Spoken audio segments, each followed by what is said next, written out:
नमस्कार, मैं हूं जल्पा क्षत्रिय और आप देख रहे हो के न्यूज नेशनल।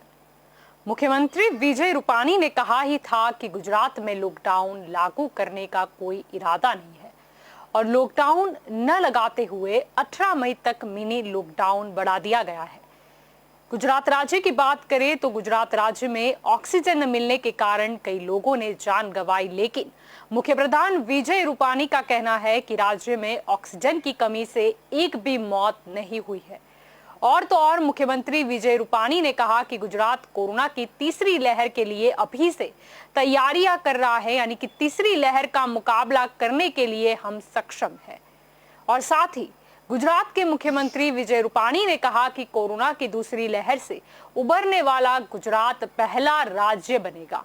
ये सब संक्रमण को नियंत्रण में लेने के लिए उठाए जा रहे कदमों, बेहतर उपचार और लोग व संगठनों की मदद से संभव होगा। अब रूपानी जी यहां पर ही नहीं अटके। रूपानी जी ने विधायकी ग्रांट खर्च करते हैं तो उसका फोटो बनवाया है। तब प्रश्न उठता है कि ग्रांट तो जनता की सेवा के लिए होती है, उसमें प्रशंसा लेने की क्या जरूरत आ पड़ती है? बेशर्मी से आप खुद ही की प्रशंसा क्यों? और बस यही हमारा आज का चर्चा का विषय है और इस पर चर्चा करने के लिए हमारे साथ जुड़ चुके हैं भाजपा की ओर से श्रद्धा राजपूत हमारे साथ जुड़ चुकी है, कांग्रेस की ओर से कपिल देसाई हमारे साथ जुड़े हुए हैं और आम आदमी पार्टी की ओर से अर्जुन राठवा हमारे साथ जुड़ चुके हैं। सबसे पहले स्वागत है आप सभी का। श्रद्धा जी, आपसे शुरुआत करते हैं। मुख्यमंत्री ने ग्रांट इस्तेमाल की, बहुत अच्छी बात है, लेकिन उसकी इतनी प्रशंसा लेने के लिए जाहिरात करने की क्या आवश्यकता पड़ी?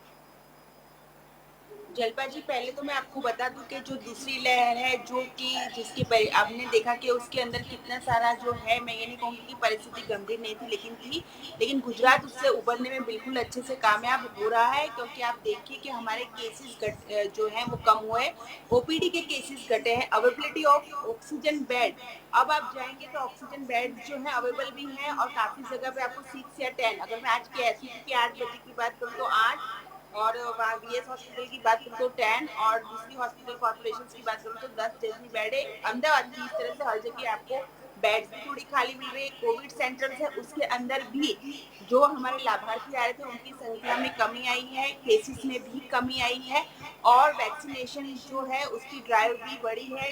वैक्सीनेशन ड्राइव जो है वो कार के अंदर भी बढ़ी है, और उसकी इन सभी चीजों की वजह से एक ओवरऑल जो सेकेंड वेव थी उसके अंदर काम करने में गुजरात की जो सरकार है और भाजपा जो संगठन है उन लोगों ने बहुत अच्छा काम किया है। चाहे वो ब्लड डोनेशन हो, प्लाज्मा डोनेशन हो, मास्क हो, सैनिटाइजेशन हो, महिला मोर्चा हो, युवा मोर्चा हो, संगठन भाजपा की ओर से कोविड सेंटर, रेमडेसिविर और ऑक्सीजन की सप्लाई पहुंचाई गई हो, और सरकार की ओर से काम किया होगा। और डेफिनेटली जो हमारे मेंबर ऑफ लेजिस्लेटिव असेंबली है, एमएलए, उन्होंने भी अपनी ग्रांट का, और जो भी अभी नवनियुक्त जितने भी काउंसिलर बने हैं कॉर्पोरेशन के अंदर, उन लोगों ने भी अपने ग्रांट का जो सबसे मैक्सिमम यूटिलाइजेशन है वो मेडिकल इक्विपमेंट परचेस करने में ही लगाया है।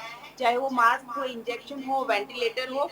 अगर मैं आपको एक उदाहरण दूं, जो हमारे सांसद हैं धड़ुक जी पोरबंदर के, उन्होंने भी अभी पूरी जो ग्रांट है एम्बुलेंस जो है उसके लिए यूटिलाइज किए, वेंटिलेटर के लिए यूटिलाइज किए। माननीय हमारे गृह मंत्री जो हमारे सांसद है गांधीनगर के, उनकी ग्रांट में से आईसीयू मॉड्यूल्स और 5 वेंटिलेटर्स लिए गए हैं। तो सी ये इस तरीके की चीजें जब हम प्रजा के सामने रखते हैं, लोगों के सामने रखते हैं, तो जल्पा जी ये इसलिए नहीं लग रहा कि हम कोई एडवर्टाइजमेंट या मार्केटिंग करना चाहते हैं। हम सिर्फ लोगों को ये विश्वास दिलाना चाहते हैं कि जो इंफ्रास्ट्रक्चर अपग्रेडेशन और मेडिकल इक्विपमेंट से सरकार जो है सज्ज है आपकी सेवा करने के लिए। आप सोशल डिस्टेंसिंग, मास सैनिटाइजेशन का पालन करते हुए, कर्फ्यू के नियमों को पालते हुए, अगर इसके बाद भी किसी को कोई संक्रमण होता है तो उसे डरने की, घबराने की जरूरत नहीं है। हमारे पास इतनी व्यवस्थाएं हैं कि जिसकी वजह से हम लोगों की जो परेशानियां हैं उसको जी, दूर कर लेकिन सकते हैं। श्रद्धा जी, ग्रांट तो होती ही जनता की सेवा के लिए है, तो फिर ये तो प्रचार ही हुआ ना एक तरीके से। वो हंसता हुआ फोटो, ये हंसने की बात है। जल्पा जी, मैं आपको ये बता देना चाहती हूँ कि जो ये ग्रांट होती है टैक्स पेयर के पैसे से होती है, और इसका यूटिलाइजेशन सही तरीके से हो मेडिकल इक्विपमेंट में। क्योंकि देखिए एक्चुअल में ये सारी ग्रांट जो होती है वो बहुत सारे अलग अलग कामों के लिए थी। जैसे कि रोड रास्ता इंफ्रास्ट्रक्चर या और भी कुछ कामों के लिए इन ग्रांट का यूटिलाइजेशन होना होता अगर कोरोना का पैंडेमिक नहीं होता। लेकिन फिलहाल हमारी प्रायोरिटी में कोरोना पैंडेमिक है, तो इसके लिए ग्रांट का यूटिलाइजेशन हो या सांसद की सैलरी का यूटिलाइजेशन हो या एमएलए की सैलरी का यूटिलाइजेशन हो, वो प्राइम फोकस जो है अभी एज पर पैंडेमिक हमने कोरोना के ऊपर रखा गया है और लोगों को यही बताया गया है कि आप सुनिश्चित रहिए क्योंकि आपका टैक्स का जो अमाउंट है वो आपके लिए और इस पैंडेमिक के लिए ही यूटिलाइज होने वाला है। और ये हमने जो बोलते हैं ना ब्यौरा दिया जाता है, देखो हर सांसद, हर एमएलए और हर काउंसिलर को कंपलसरी ये ब्यौरा देना होता है कि उसके पास कौन सी ग्रांट आई है और उसने उस ग्रांट का किस तरीके से यूटिलाइजेशन किया है। और लोकतंत्र में यही होता है, लोकतंत्र में जब हम चुने हुए जी बिल्कुल, मैं आपकी बात सही तरीके से समझ गई श्रद्धा जी। अभी अगर बात करें मुख्य प्रधान की, तो उन्होंने भी ये जो ग्रांट वाला जो फोटो था उनका वही प्रचार में देखा था। 1,50,00,000 की जो रकम आवंटित की है उन्होंने दी है, उसका क्या होगा वो हिसाब भी आगे आएगा ही। जैसे आप बोल रहे हो कि पारदर्शिता होनी चाहिए। आगे मैं फिर से आपकी और लौटूंगी श्रद्धा जी कुछ देर के बाद। कपिल जी, अब आपसे मेरा यही सेम क्वेश्चन होगा कि क्यों हमेशा जैसे ग्रांट थी वो तो जनता की सेवा के लिए ही खर्च होनी थी, ये कोरोना काल है इसीलिए कोरोना में खर्च हो रही है, तो इसमें प्रचार का वो कहां से आया? ये तो ऐसा हो गया कि बेशर्मी से आप खुद ही की प्रशंसा कर रहे हो कि मैंने ये काम कर दिया ग्रांट के पैसे से, पर्सनल पैसे से नहीं। जी जी, बहुत अच्छा सवाल है आपका। गुजरात में पिछले 25 सालों से जो सरकार चल रही है वो सिर्फ और सिर्फ बैनर और पोस्टर की सरकार है। गुजरात मॉडल बड़े बड़े बैनरों में, बड़े बड़े फोटोज में बहुत अच्छे से दिखा गया, मगर आज गुजरात मॉडल जिस तरह से एक्सपोज हुआ है पूरे देश के अंदर, जिस गुजरात मॉडल के नाम पे अच्छे अच्छे फोटो लगा करके, अच्छे अच्छे कार्यक्रम करके गुजरात मॉडल के नाम पे पूरे देश पे जो वोट बटोरे गए थे, आज वही गुजरात मॉडल एक्सपोज हुआ है। बात है कि इन्होंने ग्रांट दी है तो फोटो खिंचवाया है, मगर हकीकत में तो ये है कि भारतीय जनता पार्टी के नेता ग्रांट नहीं देते, पैसा नहीं देते, कोई और अगर कोई काम कर रहा है फिर भी वहां जाएंगे और फोटो खिंचवा के डालेंगे। ये इनकी नीति रही है, ग्रांट देके फोटो खिंचवाइए, उसकी कोई प्रॉब्लम नहीं है। मगर अगर ये ग्रांट नहीं भी देंगे, पैसा नहीं देंगे, मगर ये जाकर के फोटो खिंचवाएंगे। ये वार्ड लेवल से लेकर नेशनल लेवल तक की बात इनकी सेम रहती है। अभी आज की तारीख में जैसे श्रद्धा जी ने बताया कि गुजरात के अंदर ऐसा बहुत अच्छे से काम किया है, सीएम ने ग्रांट दी है, होम मिनिस्टर ने ग्रांट दी है, तो मैं आपको बता दूं कि गुजरात हाईकोर्ट ने जो सुओ मोटो पिटीशन दायर की थी उसके अंदर कांग्रेस के हमारे प्रदेश अध्यक्ष अमित चावड़ा जी ने और परेश दानानी जी ने हाईकोर्ट के अंदर पीआईएल की थी और बोला था कि हमारे सभी एमएलए को पूरी ग्रांट खर्च करने की अनुमति दी जाए। ये कांग्रेस ने मांग की थी, तब ये सरकार जाके कल 2 दिन पहले डिसीजन लिया है कि अभी जो एमएलए है वो अपनी ग्रांट यूज कर पाएंगे मेडिकल जो भी सिस्टम है उसको सुधार करने के लिए। तो ये ग्रांट लाएंगे, अगर कांग्रेस का एमएलए देता है, बीजेपी का एमएलए देता है, कोई भी देता है, ये कोई बड़ी बात नहीं है। ये तो सरकार, ये तो लोगों का पैसा है, लोगों के लिए खर्च होना है। मगर दुख की बात यह है कि लोगों के पैसे से आज लोग जो अस्पताल बने हैं वहां अस्पतालों में बेड नहीं है, ऑक्सीजन नहीं है, और ये लोग बात कर रहे हैं वैक्सीनेशन की, बहुत अच्छे से, अभी श्रद्धा जी ने बताया वैक्सीनेशन बहुत अच्छे से चल रहा है। तो मैं आपको अहमदाबाद का फिगर देता हूँ। अहमदाबाद में एक वार्ड में 1,25,000 1,50,000 पब्लिक होती है। एक अर्बन हेल्थ सेंटर होता है। एक अर्बन हेल्थ सेंटर पे पर डे 100 डोज आते हैं 45 प्लस के लिए और 100 डोज आते हैं 18 प्लस के लिए। अब आप सोचिए कि 1 लाख की पब्लिक पर 200 डोज लगेंगे तो ये वैक्सीनेशन कब पूरा होगा? अगर ये वैक्सीनेशन कुछ टाइम के अंदर खत्म नहीं होगा तो शायद उसकी असर रहेगी या नहीं रहेगी। आज लोगों को वैक्सीन लेने के लिए लाइनों में लगना पड़ रहा है, आज वैक्सीनेशन नहीं हो रहा है लोगों का। आज लोगों को 18 प्लस वाले जो लोग हैं उनको बुकिंग करवाने के लिए 15-15 दिन से वेटिंग करना पड़ रहा है। 100 स्लॉट होते हैं, तुरंत 5 मिनट बुक हो जाता है, फिर बुकिंग होता नहीं है। तो 18 प्लस वालों के लिए भी बहुत दिक्कत आ रही है। 45 प्लस इन्होंने भारतीय जनता पार्टी के लोगों ने आऊंगी जी, मैं जल्द आऊंगी जी, आपकी बात भारतीय जनता पार्टी के लोगों ने जब वैक्सीनेशन स्टार्ट हुआ तब ये बोल रहे थे टीका उत्सव मनाएंगे, और टीका उत्सव में इन्होंने बहुत बड़े बड़े बैनर लगाए पूरे एरियाज में, सभी अर्बन हेल्थ सेंटर में इनके फोटो वाले बैनर कि रसीकरण कराएंगे, और लिखा है उसमें कि हम हमारे बुजुर्गों का रसीकरण कराएंगे। आज वही 45 प्लस के लोग जो वैक्सीन लेने के लिए लाइनों में खड़े रहते हैं 2-2 घंटे तक, टोकन नहीं मिलता है, वैक्सीन नहीं मिलती है, वहां पे भीड़ इकट्ठा होती है, वहां पर कोरोना संक्रमण बढ़ने का खतरा होता है, फिर भी आज लोग वैक्सीन नहीं मिल पा रही है। ये बैनर पोस्टर की सरकार है। बैनर पोस्टर के अलावा इन्होंने कोई काम नहीं किया, जिसकी वजह से आज लोग परेशान हो रहे हैं। जी अर्जुन जी, मैं आपकी ओर आना चाहूंगी। मेरा सवाल फिर से वही होगा कि इस तरीके से मतलब पोस्ट करना कितना उचित है? ग्रांट के पैसे थे, वही दी है, पर्सनल तो दिए नहीं थे कि प्रचार करने की आवश्यकता हो जाए। ये बहुत ही कमनसीब स्थिति है कि सरकार लोगों के पैसे का उपयोग कर रही है और उसका प्रचार अपने नाम पर कर रही है। काफी विधायक, काफी नेता अपने सोशल मीडिया के माध्यम से हमने 15 करोड़ ये 15 लाख ये लाख दे दिए ऐसे प्रचार कर रहे हैं, जो वास्तव में हमारे ही पैसे है, उसका जरूरत नहीं है। ये सरकार पिछले 25 साल से यही कर रही है।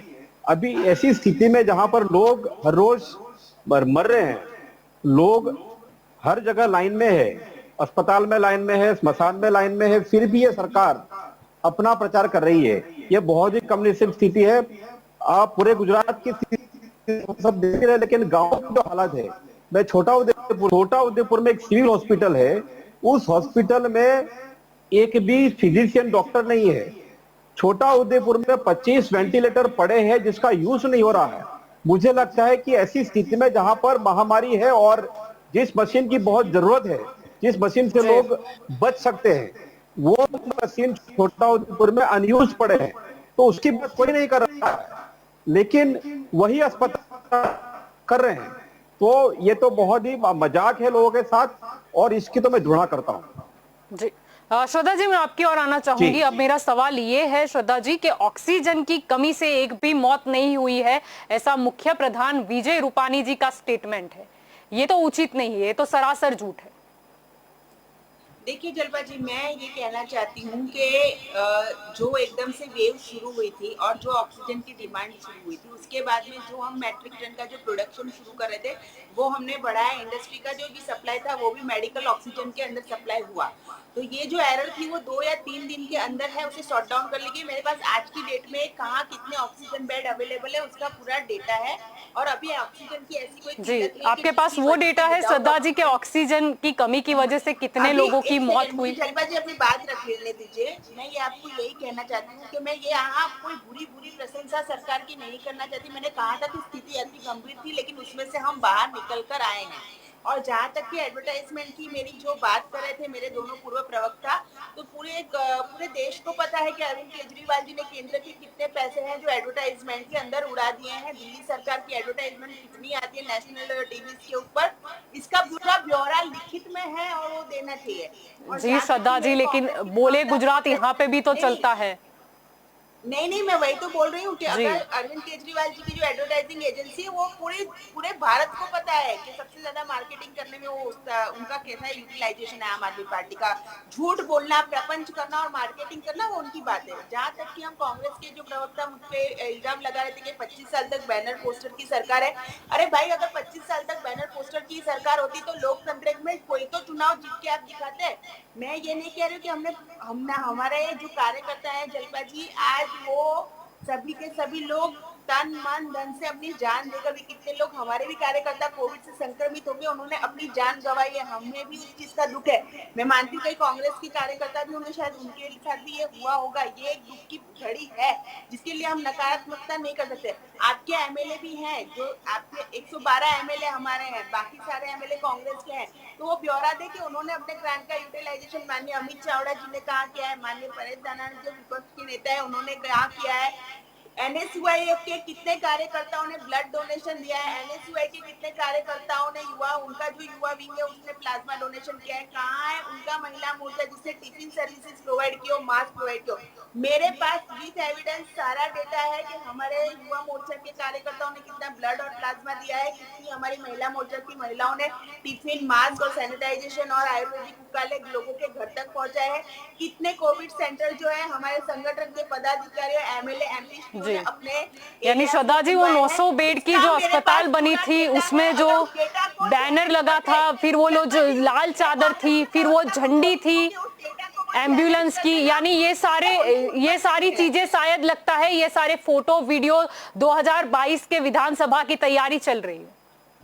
देखिए एक सेकंड जलपाजी, यहाँ कोई विधानसभा की तैयारी अभी हम नहीं कर रहे हैं। आपको एक बात बता दूं, पहला काम यही है कि गुजरात को जो ये सेकंड वेव से बचाकर निकाले। 6 जी, पर नहीं, प्रश्न आप भूल रही हो। प्रश्न नहीं, आपने काम गिनवाए, मैंने आपको बोलने का पूरा मौका दिया, लेकिन प्रश्न मेरा यही था कि ऑक्सीजन की कमी से एक भी मौत नहीं हुई, ऐसा मुख्य प्रधान कैसे बोल सकते हैं? नहीं, देखिए जलपा जी, मैं आपको क्या कह रही हूँ, अभी ऑक्सीजन की कोई किल्लत नहीं है, कमी नहीं है, मेरे पास बेड्स अवेलेबल है। मैं मानती हूँ कि शायद पहले जहाँ पे कोई ऐसी अनियमितता असमानता हुई कि लोग पहुंचे नहीं होंगे या कुछ वेटिंग लिस्ट, लोग पहुंचे नहीं होंगे या लोग पहुंच के लाइन में खड़े थे, उन्हें ऑक्सीजन नहीं मिला। जलपा जी, मैं ये कह रही हूँ लोग पहुंचने होंगे, इसका ये मतलब है कि वेटिंग की जो लाइन लंबी होगी उसकी वजह से। मैंने ये कभी नहीं कहा कि स्थिति गंभीर नहीं थी। मैं आपको बार बार एक जिम्मेदार प्रवक्ता होने के नाते और एक पब्लिक हेल्थ एक्सपर्ट होने के नाते मैं ये मानती हूँ और ये मैंने एक्सेप्ट किया हुआ है कि पहले की स्थिति की तुलना में गुजरात ने सच में अभी बेटर परफॉर्मेंस दिया हुआ है। हमारे जनरल ओपीडी के केसेस कम हुए हैं, हमारे आईपीडी के केसेस कम हुए। स्टिल हम लोग आईसीयू और जो सिवियरिटी ऑफ पेशेंट जो वेंटिलेटर के साथ है उसके साथ अभी भी स्ट्रगल जो है वो चालू है, उसमें कोई चलो, यानी कुल नहीं, यानी कुल मिला के आप मानते हो कि ऑक्सीजन की कमी की वजह से लोगों ने जान तो गंवाई थी, जो वीडियो सामने आते थे। अवेलेबल है जलपा जी, अगर नहीं, आप बात करो कि मुख्य प्रधान का जो निवेदन था वो सही था या गलत था? देखिए मुख्य प्रधान जो है उनका पर्व्यू अलग लेवल का है, उनके निवेदन पे टिप्पणी करने के लिए मेरा पर्व्यू है ही नहीं। आपका इंटरव्यू पर ऐसा क्यों लोग क्यों नहीं बोल सकती आप श्रद्धा जी? जलपा जी, आप इंटरव्यू ले लेंगे जब माननीय मुख्यमंत्री श्री विजय रूपाणी जी का, तो आप उनसे ही पूछ लीजिएगा, क्योंकि मेरा पर्व्यू मुख्यमंत्री के निवेदन पे टिप्पणी करने का नहीं है। जी, कोई बात नहीं, अगर आप नहीं बोलना चाहती तो राजनीतिक विश्लेषक प्रशांत गढ़वी भी हमारे साथ जुड़ चुके हैं।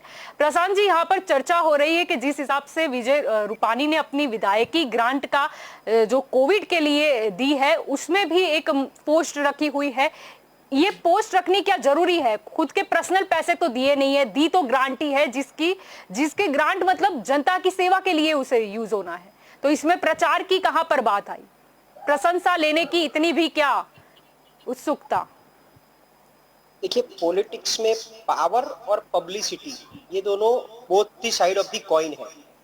ये दोनों पॉलिटिक्स में चलता ही है और उसके लिए ही लोग जीते हैं पॉलिटिक्स में। रहा सवाल ग्रांट की मार्केटिंग का, तो अगर जब कोरोना आता है इंडिया में, फिर गुजरात में आता है और हम इमीडिएटली मतलब केंद्र सरकार अगर गवर्नमेंट एम्प्लॉय का डेली अलाउंस डीए और उनको जो महंगाई का एक अलाउंस मिलता है उसके ऊपर रोक लगा सकता है इमीडिएटली जुलाई 21 तक। अभी तक वो मतलब एप्लीकेबल है। हम एमएलए की सैलरीज भी रिड्यूस कर सकते हैं 30%। तो जिस दिन से ये सेकंड लहर या जी भी अपने को प्रॉब्लम आई है उसके लिए अगर ग्रांट क्या कहीं से भी पैसा लेना है तो एमएलए की ग्रांट इमीडिएटली, अगर हम इसको पेंडेमिक बोलते हैं, अगर हम इसको मेडिकल इमरजेंसी बोलते हैं और सब चीज का कंट्रोल गवर्नमेंट के हाथ में लेते हैं, तो उसी दिन से सभी ग्रांट सबसे पहले तो बंद करके उसको सरकार जब जहां चाहेगी वहां यूटिलाइज करेगी। किसी का नाम नहीं लेगी कि ये इसकी ग्रांट से या उसकी ग्रांट से। तो ये पब्लिसिटी किसी भी एमएलए को देख के, क्योंकि मैं भी देख रहा हूँ सोशल मीडिया में हर एक एमएलए, वो कांग्रेस का हो या बीजेपी का, मेरी ग्रांट से 25 लाख, आज भी मैंने 2-3 एमएलए का लेटर देखा है। तो ये एमएलए को क्यों लिखना पड़ता है? अभी आप एमएलए हो, जनप्रतिनिधि हो, एट द सेम टाइम आप गवर्नमेंट का पार्ट हो, तो government has to take the decision कि मुझे कहाँ कितना पैसा कहाँ से यूटिलाइज करना है। उनको बाद में 1 साल के बाद बजट में हिसाब मिल जाएगा कि आपकी ग्रांट से इतना गया था और सबकी ग्रांट से यूनिफॉर्मिटी जाएगी। तो इसमें इंडिपेंडेंटली इंडिविजुअली देने का कोई मतलब ही नहीं रहता है। तो this is out of the protocol, out of the system. 100% ये गलत सिस्टम है खड़ी जो की गई है। एमएलए क्यों दे? एमएलए क्यों लिख के दे मेरी ग्रांट से इतना निकाल देना? ये गलत बात है। दूसरी बात, मतलब सीएम साहब ने लिखा, उसमें से सीख के उसमें से लोगों ने सीखा और लोगों ने भी दे दिया, मार्केटिंग करना शुरू कर दिया। क्यों भाई? आप आज की तारीख में सरकार में अगर बैठे हो, देखिए जलपा जी, मैं आपको एक एग्जांपल आपका ही देता हूँ कि आप यहाँ अभी आके डिबेट कर रहे हो, फिर आप न्यूज भी पढ़ोगे, फिर आप कल जाके आपके ऑफिस में बोलोगी मैं थी इसलिए बुलेटिन पढ़ा, मैं थी इसलिए भी डिबेट हुई। अरे ये आपका केयर है, की रिस्पॉन्सिबिलिटी एरिया है। तो उसी तरह सरकार की जो भी रिस्पॉन्सिबिलिटी आप काम कर रहे हो, वो आपकी first and foremost basic responsibility जो आपने शपथ लिया था, उसका एक प्रोटोकॉल है, उसका एक पार्ट है। फिर उसको आपको गा बजा के बोलना नहीं है कि हम है, हम कर रहे हैं। कोई भी एमएलए, कोई भी पॉलिटिकल पार्टी, जी आपने बोला कोविड केयर सेंटर खड़ा करो, हमने काफी सारे वीडियोस मेरे पास आए हैं, बोटाद से आए हैं, पालनपुर से आए हैं, सिर्फ खटिया खड़ी कर दी है, ना ऑक्सीजन की वहां फैसिलिटी जी खड़ी की है, ना कुछ और। तो सिर्फ रेस्ट के लिए खड़ी करनी थी तो फिर सर्किट हाउस खोल देना था। ये कोविड केयर सेंटर बना के फोटोग्राफ क्यों चिपका है सबने? कोई भी जी एमएलए हो, तो ये it is out of system, ऐसा नहीं होना चाहिए। और जब आप बोलो ये महामारी है, साथ में मिलके करना है, सबको हेल्पफुल होना है, तो हेल्पफुल होने के लिए आपको फोटोग्राफ की कहीं जरूरत नहीं है। और मैं कर रहा हूँ की बात करने की भी जरूरत नहीं है। जिसको करना है वो मौन रह के, मतलब शांत होके मौन रह के, विदाउट पब्लिसिटी काम करके तो दिखाइए कभी भी। पब्लिसिटी के जी लिए आपके पास हजारों मौके मिलेंगे। पब्लिसिटी करनी थी तो कोई ऐसी चीज की करो, आप पब्लिसिटी ऐसी करो कि हाँ भाई मेरे वहां ऑक्सीजन की किल्लत है, मेरी रिक्वायरमेंट है, मेरा पेशेंट मर रहा है, वो पेशेंट का फोटो आप लगाओ कि भी मेरे ये 5 पेशेंट मेरे सामने जजूम स्ट्रगल कर रहे हैं ऑक्सीजन के लिए, उसकी फोटो आप पब्लिसिटी करो। जी आप कोई भी हॉस्पिटल की विजिट करो और वहां का इंफ्रास्ट्रक्चर का फोटो लगाओ कि मैं यहाँ का एमएलए हूँ, यहाँ ये इंफ्रास्ट्रक्चर नहीं है, उसकी पब्लिसिटी मैं करना हूँ। पब्लिसिटी करनी है तो आप वहाँ की जो स्ट्रगल कर रहे हैं जी पेशेंट है, उनके रिलेटिव्स है, ऑक्सीजन की लेकुना है, वेंटिलेटर की लेकुना, उसकी पब्लिसिटी करो आप। उसकी क्यों नहीं कर रहे हो? वो भी उतना ही या 50-50 है। अगर आप जो काम कर रहे हो वो जी 50% सही है तो 50% वो भी लेकुना है कि यार कुछ नहीं है। कौन बोल रहा है ऑक्सीजन की कमी के हिसाब से पेशेंट नहीं मरे? कितने गिनाऊं? मैं और आप मिलके भी 200-500 तो गिना देंगे अभी कि जी ऑक्सीजन नहीं मिला था। जी तो अगर मैं और आप मिलके गिना सकते हैं और हम पूरी मीडिया गुजरात और सिविल हर एक अस्पताल का रिकॉर्ड निकाल दो, तो डेफिनेटली ये सेकंड लेयर में मैक्सिमम डेथ जो हुई है only and only because of oxygen. जी सो ये सब बातें को ध्यान में रख के, अभी पब्लिसिटी का टाइम नहीं है, जैसे आप बोलो ना जी पॉलिटिक्स का टाइम नहीं है। जी लेकिन प्रशांत जी, जब अगर मुख्य प्रधान इस तरीके का स्टेटमेंट देते हैं कि ऑक्सीजन की कमी की वजह से एक भी मौत नहीं हुई, जबकि सबने नजारे देखे हैं, ये कितना उचित, मतलब इससे तो छवि खराब होती है। नहीं, as a definitely I respect chief minister a lot, I like Vijay bhai Rupani. उनकी जो वर्किंग स्टाइल है, जी उनका एक जो मतलब एक तजुर्बा भी है कि उनको डेफिनेटली कुछ अच्छा काम करना है। मुझे लग रहा है कहीं ना कहीं सिस्टम से उनको सपोर्ट नहीं मिल रहा है, या उनके सराउंडिंग्स में, क्योंकि देखिए आज की तारीख में विजय भाई अकेले हैं, नितिन भाई कोविड जी पॉजिटिव है, हेल्थ मिनिस्टर जी है, नितिन भाई की कमी बाकी सब महसूस होती है, मिनिस्टर्स, स्पेशली जब नितिन स्टेटमेंट भाई देने की की बारी आती है। सही और बात है। बाकी सबकी मैं बोलूंगा। जल्पा मुझे 1-2 मिनट दे दीजिए।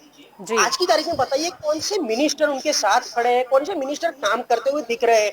मतलब पूरे नाम ले लो, आरसी पलटू है, जवाहर चावड़ा है, दिलीप ठाकुर है, ईश्वर भाई पटेल है, प्रदीप सिंह जाडेजा कहीं ना कहीं होंगे as a home minister involve है। बाकी कौन से, भूपेंद्र सिंह चुड़ासमा है, कौन से मिनिस्टर? तो विजय भी अकेले है बेचारे, अभी नितिन भाई कहीं है नहीं, तो वो अकेले हैं, उनको कहीं सिस्टम से सपोर्ट नहीं मिल रहा है।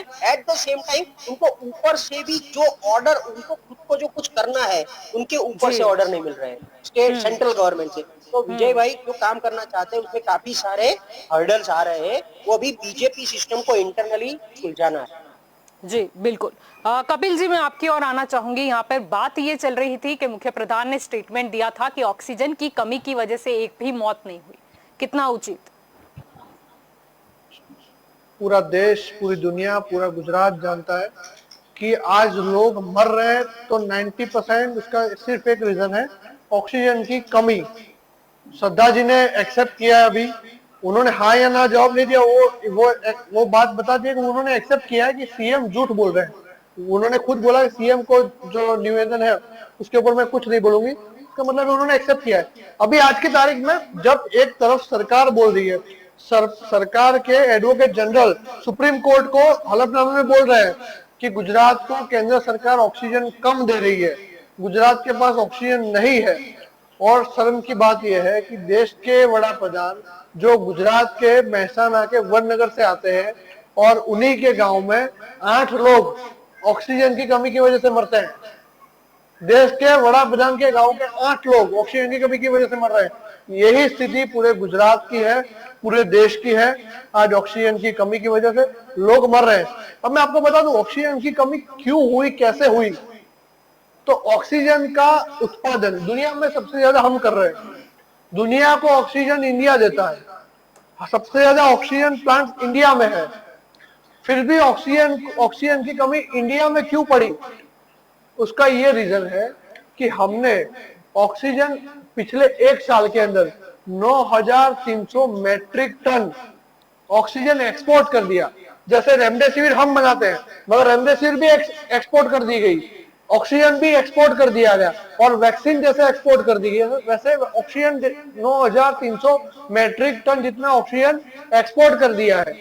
WHO ने बताया था कि आपदा का समय है, महामारी का टाइम है, सबको अपने अपने बचाव के लिए सब देशों को सारी चीजों का स्टॉक कर लेना चाहिए, जिसकी वजह से कभी भी कोई आपात परिस्थिति में उसका इस्तेमाल कर पाए।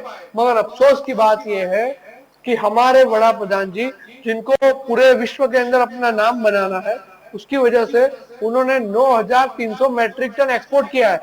मगर और आश्चर्य की बात यह है कि 2019-20 में 4500 टन मैट्रिक ऑक्सीजन एक्सपोर्ट किया था, उसका डबल करके एक्सपोर्ट किया है।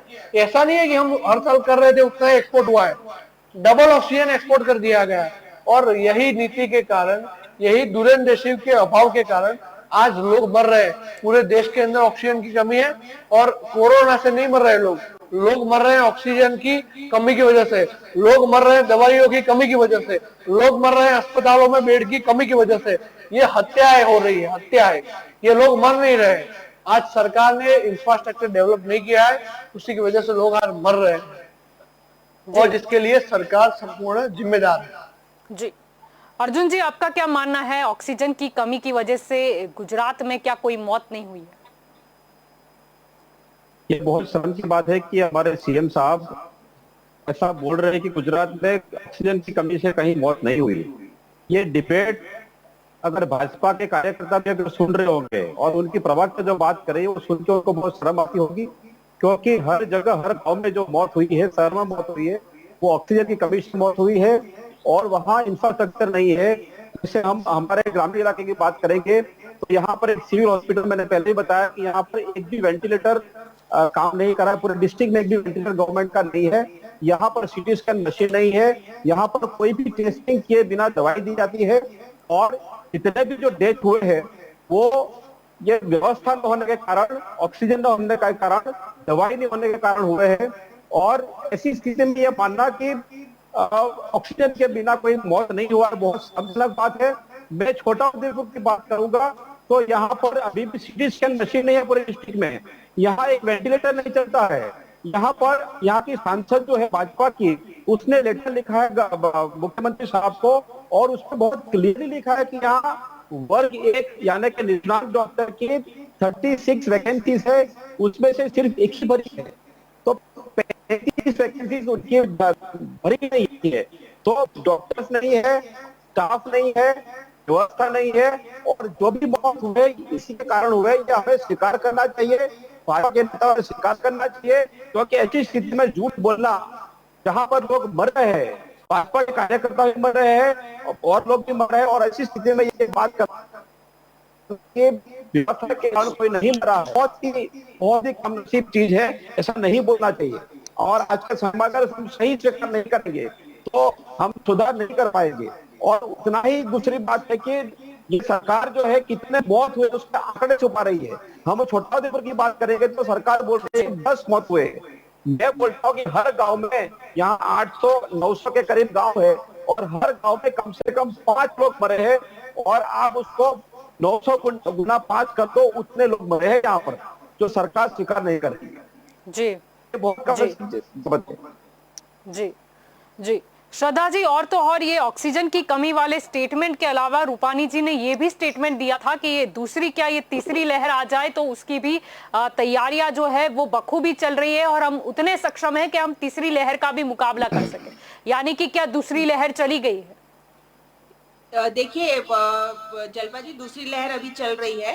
थर्ड लहर जो है वो as per the public health pediatrician pediatric यानी बच्चों की हो सकती है, क्योंकि फर्स्ट लहर में सबसे ज्यादा जो होती है वो एडल्ट ग्रुप जो होता है, जो सीनियर सिटीजन्स होते हैं, सेकेंड ग्रुप में एडल्ट, थर्ड तक बच्चों की पॉपुलेशन, और तब तक 80% पॉपुलेशन इन्फेक्टेड हो जाती है तो हर्ड इम्यूनिटी आती है, या वैक्सीनेशन आ गई हो तो उससे हर्ड इम्यूनिटी आती है। लकीली कोरोना की वैक्सीन आ गई और वैक्सीनेशन शुरू हो गया है।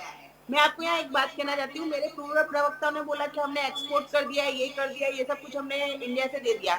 मेरे ख्याल से कांग्रेस के लोगों को इंटरनेशनल डिप्लोमेसी पता नहीं है कि क्या होती है। इंटरनेशनल डिप्लोमेसी में कितना रॉ मटेरियल हमें मिलता है, तो हमें भी सामने कितना इंटरनेशनल डिप्लोमेसी में देना पड़ता है।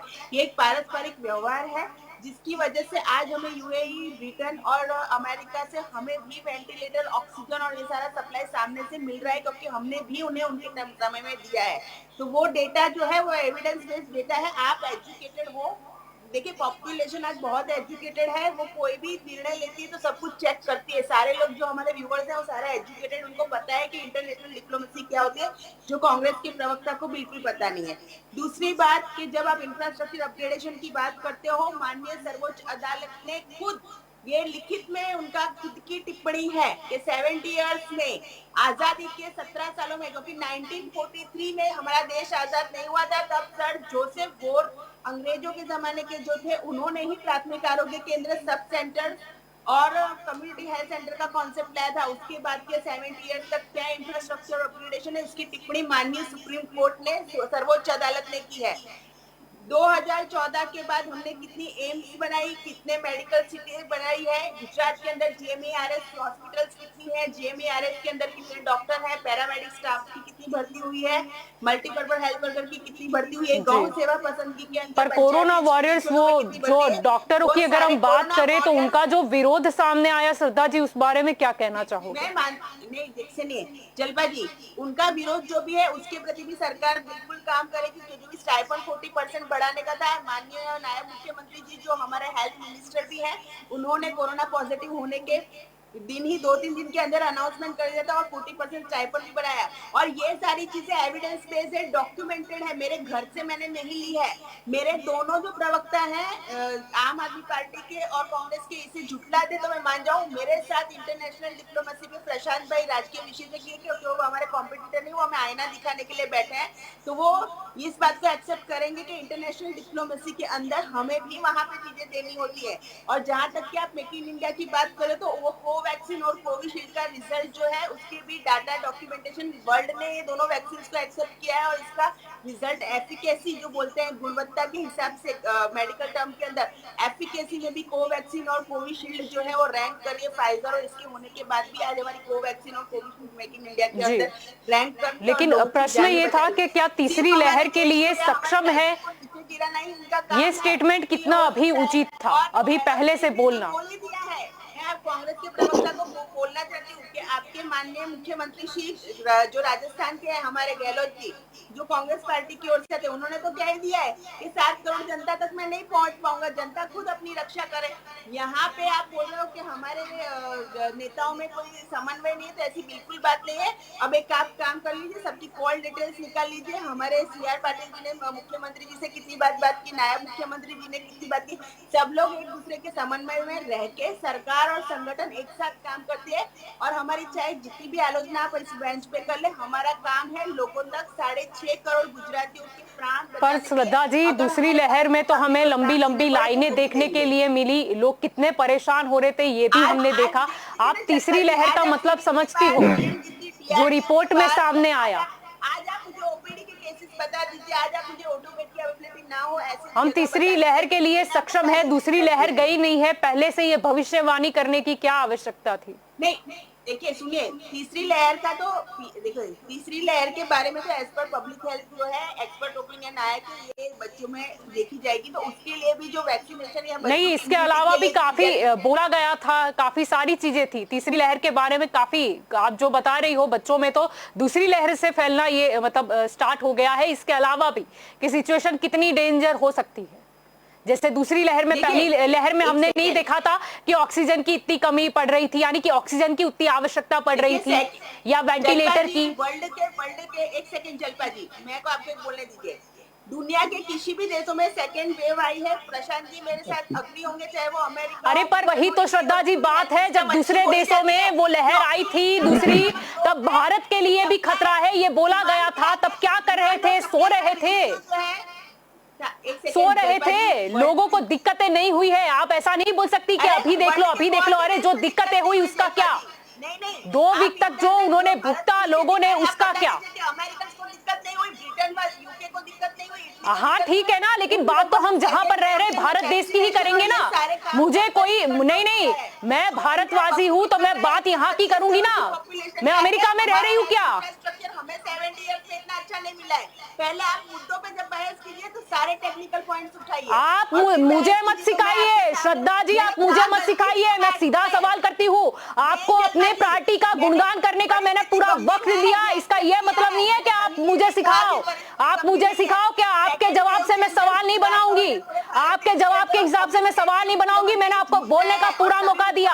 आप बोल रही थी अपनी पार्टी की बात, मैंने बीच में नहीं काटी, नहीं तो मैं बखूबी काट सकती हूँ। आप सवाल पे बोलिए। मेरा सीधा सवाल है, क्या ऐसा बोल देना अभी से उचित है हम तीसरी लहर के लिए सक्षम है? हम दूसरी लहर के लिए भी नहीं थे। जब बाहर से 4-4, 5-5 महीने पहले रिपोर्ट आ रही थी कि दूसरे देशों में इस तरीके से दूसरा जो स्ट्रेन है वो आया है, भारत को खतरा है, संभल जाइए। ये भी गलत स्टेटमेंट है। अरे मैं कहाँ बोल रही हूँ? मैं बात यहाँ पर इसकी कर रही हूँ। मैंने कब बोला कि कुछ ही नहीं किया? मैं बात कर रही हूँ लोगों को दिक्कतें क्यों हुई, लोगों को दिक्कतें क्यों हुई। आप मुझे मत सिखाइए मुद्दों पर चर्चा करना, आप मुझे नहीं सिखाएगी। पहले आप सोचिए कि सवाल क्या पूछा जा रहा है, आप जवाब क्या दे रही है। मैं आपको बोलने का पूरा मौका दे रही हूँ, मैं आपको बोलने का पूरा मौका दे रही हूँ। आप मुझे मत सिखाइए। ऐसा तो मैं सिर्फ राजस्थान की गवर्नमेंट के बारे में भी स्टेटमेंट नहीं देने वाली, ना दिल्ली के मुख्यमंत्री के बारे में। सब सारे मुख्यमंत्री अपनी ओर से कुछ न कुछ प्रयत्न कर रहे हैं। बात आज गुजरात की हो रही है और मैंने यही मुद्दा रखा है। आप मुझे मत सिखाइए। जब मुझे बात करनी होगी मैं राजस्थान भी जाऊंगी, मैं महाराष्ट्र भी जाऊंगी, मैं छत्तीसगढ़ भी जाऊंगी और मैं बंगाल भी जाऊंगी। आप मुझे मत सिखाइए। कपिल जी मैं आपकी ओर आना चाहूंगी। यहाँ पर बात हो रही है कि अभी से ये स्टेटमेंट देने की क्या जरूरत आन पड़ी कि तीसरी लहर के लिए भी हम सक्षम हो चुके हैं, जबकि दूसरी लहर अभी गई नहीं है, अभी खतरा टला नहीं है और अभी भी कुछ लोग वेंटिलेटर पर पड़े हैं। कुछ लोग मतलब गांव की बात करें तो वहां भी ऑक्सीजन की कमी है। तो इस तरीके का स्टेटमेंट देना कितना उचित? प्रश्न मेरा ये है। जी, आपने बहुत बढ़िया प्रश्न पूछा है। जो भी ये लोग, ये और कॉन्फिडेंस, गवर्नमेंट का जो और कॉन्फिडेंस है, वो और कॉन्फिडेंस की वजह से लोग मर रहे हैं। ये पहली लहर के बाद दूसरी लहर में देखा है हमने। और कॉन्फिडेंस यहां तक पहुंच गया इनका कि इन्होंने 1 लाख लोगों को इकट्ठा करके स्टेडियम में क्रिकेट मैच खिलवा दिया, कुंभ के मेले का आयोजन करवा दिया, चुनाव करवा दिए, लाखों लोगों को इकट्ठा कर दिया। एक और कॉन्फिडेंस था। ये और कॉन्फिडेंस की वजह से आज हमारे देश ने हजारों लोग खोए हैं, हमारे गुजरात में हजारों लोग खोए हैं, लोग मरे हैं। और मैंने पहले बताया कि लोग मरे हैं कोरोना की वजह से नहीं मरे, लोग मरे हैं आपकी सिस्टम की कमियों की वजह से, सरकार के फेल्योर की वजह से। और सरकार का फेल्योर यह है कि अस्पताल में बेड नहीं मिल रहे थे। सरकार का फेल्योर यह है कि सरकार ऑक्सीजन नहीं पहुंचा पाई। सरकार का फेल्योर यह है कि सरकार ने रेमडेसिविर जैसे इंजेक्शन, टोस्टिजुमेब जैसे इंजेक्शन लोगों तक नहीं पहुंचाए। सरकार का फेल्योर यह है कि 108 में 48 घंटे का वेटिंग लग रहा था। यह फेल्योर की वजह से लोगों को मारा गया है, मरे नहीं है। और जो बात कर रहे हैं कि दूसरी लहर चली गई, अब तीसरी लहर आएगी, आज की डेट के अंदर कोरोना के केसेस रूरल एरिया में बढ़ रहे हैं, दिन प्रतिदिन बढ़ रहे हैं। जैसे राठवा जी ने बताया कि छोटा उदयपुर में वेंटिलेटर्स है, मगर वेंटिलेटर को ऑपरेट करने वाले लोग नहीं है, ऑक्सीजन वाले बेड्स नहीं है। और ये भारतीय जनता पार्टी के लोग, आज मैं देख रहा था कोई ऐसी पुड़िया बनाई है जिसमें बोल रहे हैं कि ये आप सूंघेंगे तो ऑक्सीजन डाउन नहीं होगा। ऐसा कुछ तुरंत इन्होंने स्टार्ट किया है ऑक्सीजन की कमी को दूर करने के लिए, प्रचार वाला फोटो वाली। और जिस तरह से इन्होंने कोविड केयर बोल रहा है कि कोविड केयर बनाए, जहां एक भी ऑक्सीजन की बोतल नहीं है, सिर्फ खटिया रखा है और वहीं पे दिखाने के लिए बैनर लगा हुआ है कोविड केयर, जो व्यक्ति अपने घर पर भी रख सकता है। तो पता नहीं वो वाले बेड यूज होंगे तीसरी लहर के लिए, क्या करेंगे पता नहीं। मगर सरकार की नाकामियों की वजह से आज लोग मरे हैं। मैं तो श्रद्धा से कहना चाहूंगा कि आप तीसरी लहर के लिए तैयारी कीजिए, आज की डेट में जो लोग मरे उनको बचाइए, मैक्सिमम जो अस्पताल है वो डेवलप कीजिए, ऑक्सीजन का स्टॉक कीजिए, दवाइयों का पर्याप्त मात्रा में स्टॉक कीजिए, वेंटिलेटर्स नए ऑर्डर कीजिए, नए वेंटिलेटर्स लाइए, बेड बढ़ाइए, हॉस्पिटल बढ़ाइए। लोगों की जान बचाना ये सरकार की प्राथमिक जरूरियत होनी चाहिए। मगर अफसोस की बात यह है कि पहली लहर के बाद भी सरकार जागी नहीं और सरकार ने कोई भी एक्शन लिए नहीं। सरकार और कॉन्फिडेंस में थी और जिसका भोग आज लोग बन रहे हैं। और मैं आपको बताना चाहूंगा, WHO की गाइडलाइन के हिसाब से अगर आपको अच्छा हेल्थ केयर सिस्टम देना है, अच्छा हेल्थ केयर सिस्टम किसको बोलते हैं, तो WHO ने बताया है कि पर लाख 1 लाख व्यक्तियों पर कम से कम 10 अस्पताल के बेड होने चाहिए। आज गुजरात का डेटा खुद सीएम ने बोला कि 71,000 बेड है हमारे पास, 6.5-7 करोड़ की पब्लिक के ऊपर 70,000 बेड है, तो पर लाख एक बेड है। तो आज लोग मर रहे हैं। उसकी मुख्य वजह यह है कि हमारे पास बेड नहीं है, अस्पताल नहीं है। बात विकास क्या होता है? विकास होता है कि अस्पताल, स्वास्थ्य सुविधाएं, शिक्षा, ये विकास होता है। इन्होंने विकास किसको समझा? इन्होंने विकास समझा बड़े बड़े PR मैनेजमेंट वाले प्रोग्राम, बड़े बड़े बैनर, मैंगो उत्सव, वाइब्रेंट उत्सव, पतंग उत्सव, इसको इन्होंने विकास मॉडल बनाया और इसको विकास मॉडल दिखाया और इसको विकास एक्सेप्ट किया, जिसकी वजह से लोग मर रहे हैं। आज सरकार को अभी भी टाइम है, जागना पड़ेगा।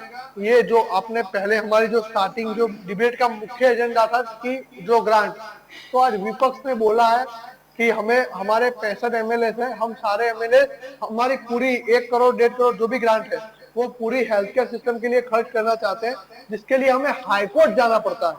फिर सरकार जागती है और फिर सरकार उसकी अनुमति देती है। तो सरकार आज भी जो भी डिसीजन ले हम उसके साथ है। और श्रद्धा जी ने जिस तरह से बताया, राजस्थान की बात छेड़ी है इसलिए बोल रहा हूँ, बात तो हमारी गुजरात की चल रही है, मगर राजस्थान में आप बोल रही है कि सीएम ने बोला कि लोगों को ख्याल रखना पड़ेगा, मैं सबका ख्याल नहीं रख पाऊंगा। तो वो अशोक गहलोत जी की बात ये थी कि लोगों को लापरवाही नहीं बरतनी है। आप संक्रमित हो गए, संक्रमित होने से हम आपको नहीं बचा सकते, मगर आप संक्रमित नहीं संक्रमित आप हो गए तब आपको हम पूरी आप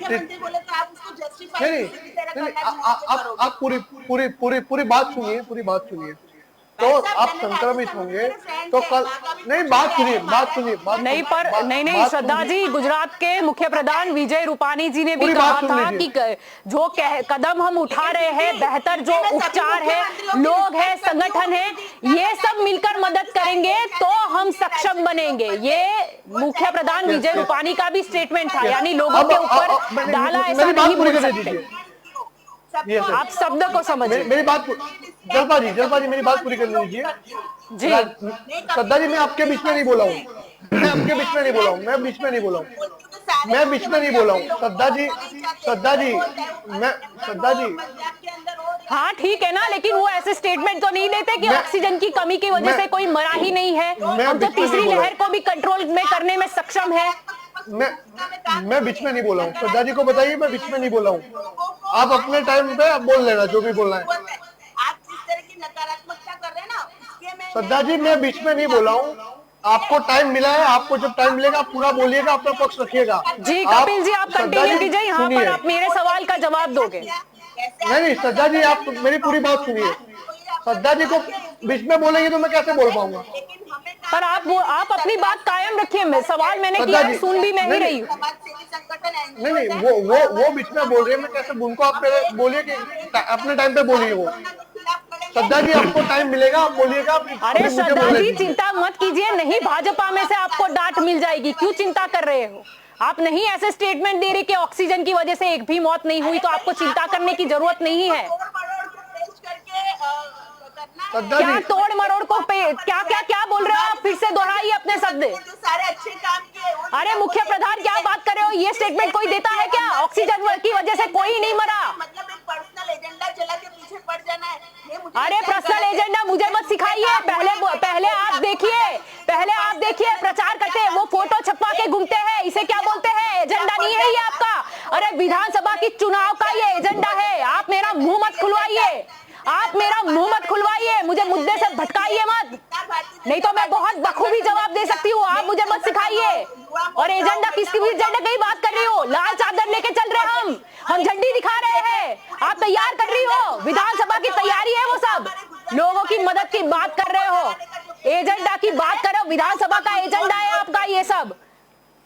ऑक्सीजन की वजह से एक भी जलपा मौत जी- नहीं हुई है। पागल है क्या लोग जो रो रहे थे, जो मर गए, उनके उनके बारे में तो शर्म करो। 80% काम तो हुआ है ना, कुछ पॉजिटिव नहीं बताना, नकारात्मकता की। अरे नकारात्मक नहीं, पॉजिटिव बनाता था तब बताया, वैक्सीनेशन के लिए भी किया। आप हमें मत सिखाइए, हम यहाँ पर आपके भजन गाने नहीं बैठे हैं। आप बोल रहे हो 80% काम हुआ है, तो 20% जो नहीं हुआ है वो हमें बताना है। आप मुझे काम मत सिखाइए, भजन गाने नहीं बैठे हैं। 20% अगर जो आपका काम आपके आंकड़े के अनुसार बाकी है वो नहीं हुआ है, उस कमी को हमको दोहराना है। आपके भजन नहीं गाने हैं, हमको ऐसे स्टेटमेंट का समर्थन नहीं करना है कि एक भी लोग नहीं मरे ऑक्सीजन की वजह से। ऐसे बेहुदा स्टेटमेंट का हमको वो नहीं करना है। और आप चुप हो जाइए अब। प्रशांत जी, मैं आपकी ओर आऊंगी। प्रशांत जी, यहाँ पर सवाल मैं जलपा पूछ जी, रही मेरी हूँ बात और पूरी आप कर जवाब दीजिए। नहीं मेरी नहीं, बात मैं आपकी खत्म ओर भी कर आऊंगी। प्रशांत जी, आपका क्या कहना है? मुख्य प्रधान ने स्टेटमेंट दिया है कि तीसरी लहर के लिए हम सक्षम हो गए। आपको क्या लगता है? दूसरी लहर तो गई नहीं है, तीसरी लहर के लिए हम सक्षम हो गए। जी प्रशांत जी, प्रशांत जी आप कंटिन्यू कीजिए। तो वही कि पहली लहर, दूसरी लहर, तीसरी लहर, मतलब क्या, ये लहर की कोई स्पेसिफिक डेफिनेशन नहीं है। जिस तरीके से कोरोना इंट्रोड्यूस हुआ मार्च अप्रैल मई में 2020 में, फिर उसको वो कोरोना, उसकी जो गंभीरता आई और सेल्फ अवेयरनेस लोगों में आई। मार्च अप्रैल के बाद आप देखो जुलाई अगस्त सितंबर में लोगों की अवेयरनेस अच्छी थी, सरकार का कंट्रोल अच्छा था, लोग बाहर कम निकल रहे थे। अक्टूबर नवंबर में दिवाली बाहर निकले, सब कुछ कंट्रोल में था। सेकंड लहर मतलब कुछ 1 और 2 के बीच में आप देख लो, तो दिवाली के बाद बेड की अवेलेबिलिटी में जो इश्यू आया कि भी बाजार में लोग घूमने लगे, लोगों ने इकट्ठा होना शुरू कर दिया था, हम भी बाहर घूम रहे थे, थोड़ी छूट छाट मिलने लगी थी, कर्फ्यू हट चुका था। फिर ये जो सेकंड स्ट्रेन कैसे आया कि वापिस संक्रमण जी कहाँ से आया? तो गैदरिंग से आया। जो भी गैदरिंग हुआ, वो क्रिकेट मैच का ले लो या किसी और चीज का ले लो, इलेक्शन का ले लो, तो जहां गैदरिंग होती है कोरोना स्प्रेड होता है और वो एक उसे एक लहर। तो अभी तीसरी लहर में क्या रहा है, मतलब एक्सपीरियंस, सेल्फ अवेयरनेस भी आएगा, कंट्रोल भी आएगा, अभी अगर काम करेगी तो तीसरी लहर आएगी ही नहीं। तीसरी आएगी और रेडी क्यों रखना है? तीसरी आने ही नहीं देनी है, उसके लिए क्या प्रोविजन है हमारा? क्योंकि प्रोविजन एक ही है कि लोगों को इकट्ठा नहीं करना है, लेकिन अगर हमको पॉलिटिकल रैलीज करनी है, पॉलिटिकल फंक्शंस करने हैं, कुछ ना कुछ काम करना है, क्योंकि जनता की जो अवेयरनेस है उसमें देखिए, जी आपके घर में अगर डेथ होता है तो 20 लोगों से ज्यादा इकट्ठा नहीं होते। मेरे हम आधार कार्ड दिखा के 50 या 100 लोगों को प्रेजेंस रखते हैं। तो ये जो लिमिटेशंस और कंट्रोल जो लोगों को भी जी करना है, एट द सेम टाइम सरकार को, पॉलिटिकल पार्टीज को भी करना है, ताकि लहर ही ना आए।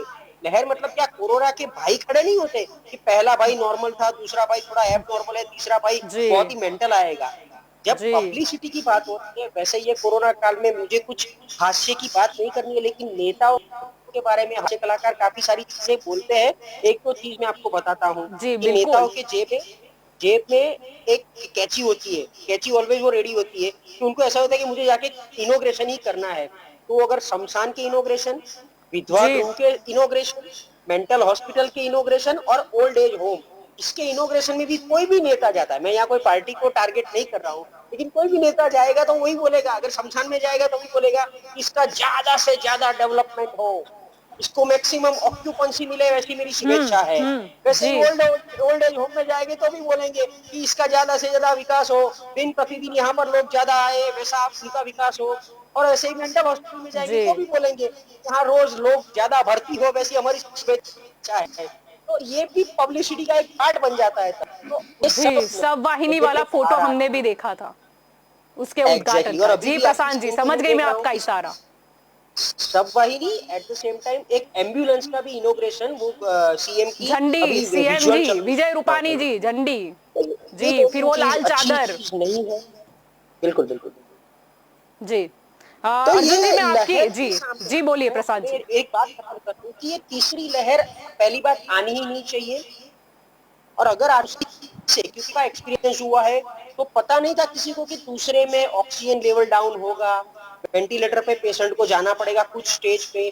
तो ये अभी से, क्योंकि हम तो बहुत ही स्मार्ट और इंडिया तो काफी डेवलप्ड कंट्री हो चुका है, तो अभी से हमको पता होना चाहिए कि तीसरे में क्या क्या आ सकता है, क्या और वो इसको कैसे पहुंचे। ऐसी कोई रिपोर्ट डब्ल्यूएचओ के साथ मिलकर बनाई है, इंडियन से गवर्नमेंट ने या गुजरात सरकार ने मेडिकल एसोसिएशन के साथ बैठ के ऐसा कोई रिपोर्ट तैयार किया है कि अगर तीसरी आएगी लहर तो वो कैसी होगी, उसका शेप कैसा होगा, उसमें कैचेस क्या आएंगे, किस तरीके से वो म्यूटेंट्स बनेगा, किस तरीके से वो सिम्टम्स डेवलप करेगा, कैसा जी। कैसा आएगा, बच्चों में आएगा नहीं आएगा, तो और अगर आएगा तो उसके लिए क्या करना है, कोई एक रिपोर्ट अगर तैयार की गई हो तो मैं मानता हूं कि उसको पब्लिश की जाए इमीडिएटली, ताकि लोग उनकी अवेयरनेस और एक्शन की तरफ उनका सेल्फ डेवलपमेंट शुरू कर दें। जी जी बिल्कुल। अर्जुन जी, आपका क्या मानना है? प्रश्न मेरा फिर से वही है कि तीसरी लहर के लिए क्या हम सक्षम हो गए हैं, जबकि दूसरी लहर ही नहीं गई?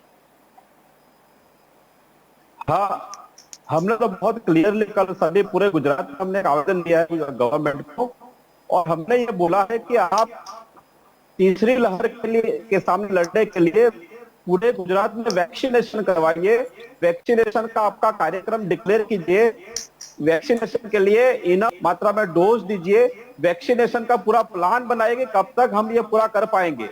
अगर हम ये कर सकते हैं तभी हम तीसरी लहर के लिए हम तैयार हैं। वो काम हम नहीं कर रहे, हम टेस्टिंग भी नहीं कर रहे इनफ मात्रा में, तो हमको पता नहीं कि एग्जैक्ट स्थिति क्या है। तो मैं ये डिबेट जो है उसको मैं पॉलिटिकल डिबेट नहीं मानता हूं। इस स्थिति में हम कोई इलेक्शन की बात नहीं कर रहे हैं, तो उस भाषा में बात नहीं करेंगे। हम अगर सरकार का काम कर रही है, अगर सरकार वैक्सीनेशन का कार्यक्रम डिक्लेयर करते हैं, हम उसको सपोर्ट करना चाहते हैं। हमारे प्रदेश अध्यक्ष गोपाल इटालिया जी ने बोला है कि हमें कोई पॉलिटिक्स नहीं करना है, अगर अच्छा काम करते हैं सपोर्ट। इस समय में गुजरात को बचाना वो हमारी प्रायोरिटी होनी चाहिए, नहीं कि कोई पॉलिटिक्स। तीसरी लहर के लिए अगर हम तैयार हैं, टेस्टिंग कितना कर रहे हैं, हम इंफ्रास्ट्रक्चर कैसे बढ़ा रहे हैं, हम दवाएं कैसे मुहैया करा रहे हैं, अगर ये सब हम कर रहे हैं तभी हम तीसरी लहर के लिए तैयार हैं। तो वो करना चाहिए, अगर वो करते हैं तो हम तैयार हैं। और मैं श्रद्धा जी के लिए एक शब्द बोलना चाहता हूं, अगर आप सीएम साहब का जो स्टेटमेंट है कि ऑक्सीजन के बिना कोई डेथ नहीं हुआ है, आप एक ही लाइन में बोल दीजिए कि मैं सीएम साहब का जो स्टेटमेंट है उसको सपोर्ट करती हूँ। मैं भी मानती हूँ, मेरी मानती है कि ऑक्सीजन के बिना कोई एक भी व्यक्ति गुजरात में नहीं मरा है। आप बोल दीजिए, आप फालतू में ये पॉलिटिकल डिबेट मत कीजिए। अभी गुजरात को बचाने की जरूरत है। जी जी श्रद्धा जी। देखिए, मुझे किसी के प्रवक्ता के कहने पे अपना स्टेटमेंट देने की कोई जरूरत नहीं। मैं अपने आप से एक इंडिविजुअल प्रवक्ता हूं जो अपनी पार्टी की बात रखती हूं और सरकार की बात रखती हूं। जिसने नो कमेंट बोल दिया है, मैं टिप्पणी नहीं करूंगा। फिर आप टिप्पणी मुझ पर करती हैं। संवेदना होनी चाहिए। आप में कोई संवेदना है ही नहीं। आप इस समय में पॉलिटिक्स कर रही हो, ये पॉलिटिक्स का टाइम नहीं है, ये नहीं करना चाहिए। आपको शर्म आना चाहिए। देखिए सुनिए भाई साहब मेरा समय मिला है ना, तो मुझे बोलने दीजिए। देखिए मुझे कोई पॉलिटिक्स नहीं, आप तो किसी का समय आप छीन लेते हैं, आप किसी को नहीं बोल रहे। सेकंड, अरे भाई एक सेकंड भाई साहब, ये पैंडेमिक है। आप ये बता दीजिए कि आप सीएम साहब का स्टेटमेंट के साथ एग्री करती हो? Do you support his statement? आप भाई साहब बोल लीजिए। आप मुझे इतना आपने बोल दिया कि मैं टिप्पणी नहीं करूंगी। आप मानती हो? फिर आप बोलती हो कि तोड़ मरोड़ के। मैंने आपको सीधा सवाल पूछा, तब आपने मना कर दिया। आप मुझे बोलने देंगे या नहीं बोलने देंगे? मैं आप बोलिए। जिम्मेदारी के साथ ये कहना चाहती हूँ जी, कि हमारे देश के प्रधानमंत्री और हमारे देश के सारे मुख्यमंत्री, कश्मीर से लेके कन्याकुमारी से लेके नॉर्थ ईस्ट से लेके गुजरात के, किसी का भी कोई भी एडमिनिस्ट्रेटिव मुख्यमंत्री और प्रधानमंत्री ये नहीं चाहता कि मेरे देश का, ये मेरे राज्य का नुकसान हो। भावनाएं सबकी एक ही है कि कोरोना के पैंडेमिक से हमें निकलना है। यहाँ पे राजनीति करने की कोई जरूरत है ही नहीं। किसी स्टेट को अगर ऑक्सीजन कम होगा तो गुजरात को, महाराष्ट्र को देना ही पड़ेगा। हम नहीं बोल सकते कि महाराष्ट्र में ये सरकार है और हम महाराष्ट्र को ऑक्सीजन नहीं देंगे। डेफिनेटली गुजरात प्रोडक्शन रेमडेसिविर का करता है, तो गुजरात को रेमडेसिविर जो है पूरे देश को देनी पड़ेगी। हम एक देश में रहते हैं कि जहाँ पे हर नागरिक को इंटरनेशनल डिप्लोमेसी भी जो तरीके होती है, वैसे अंतरराज्यीय डिप्लोमेसी भी होती है, और एक दूसरे को मदद करनी चाहिए और इस पैंडेमिक से निकलना चाहिए। अगर गोपाल इटालिया जी आपको बोल रहे हैं कि आपको सरकार के साथ चलना है, तो डेफिनेटली ये पैंडेमिक है कि जिसके अंदर हमें कंस्ट्रक्टिव होकर एक दूसरे के साथ फिजिकल डिस्टेंस रख के, मनभेद नहीं होकर इस पैंडेमिक से निकलना है। लेकिन सरकार ने कुछ किया ही नहीं है। सरकार बैठी हुई है, यही आलोचना करते नहीं, पर आप सबके साथ की बात करते हो, तो कांग्रेस के द्वारा जो आवेदन पत्र दिया गया, तो कांग्रेस को क्यों साथ में नहीं लिया गया? श्रद्धा जी, कांग्रेस ने जब आवेदन पत्र पत्र दिया था, तो उन्हें क्यों नहीं साथ में लेके चल रही है? सर्वदलीय बैठक क्यों नहीं बुला रहे मुख्य प्रधान विजय रूपाणी जी? मुख्य प्रधान सबसे बड़े हैं राज्य के, उनकी फर्ज बनती है कि सर्वदलीय बैठक वो बुलाए, अपना बड़पन दिखाए। सुनिए, पहली बार जब कोरोना आया था और जो थोड़ा सा फिजिकल डिस्टेंस के इश्यू हो रहे थे, अहमदाबाद के जमालपुर खड़िया विस्तार के एमएलए थे इमरान खेड़ा वाला, मुख्य प्रधान ने उनको अपने पास बिठाकर पूरा उनसे ही बोला था कि भाई आप मुझे बताओ कि किस तरीके से आप इसे मदद करोगे। जी, लेकिन हमारे पास में नहीं श्रद्धा जी, गुजरात के पास इतना इंफ्रास्ट्रक्चर है कि सारे विधायक अगर सोशल डिस्टेंसिंग के साथ बैठ सके, ऐसी व्यवस्था है, मास्क पहन के सोशल डिस्टेंसिंग के साथ बैठकर बातचीत हो सके, उतना तो गुजरात सक्षम है।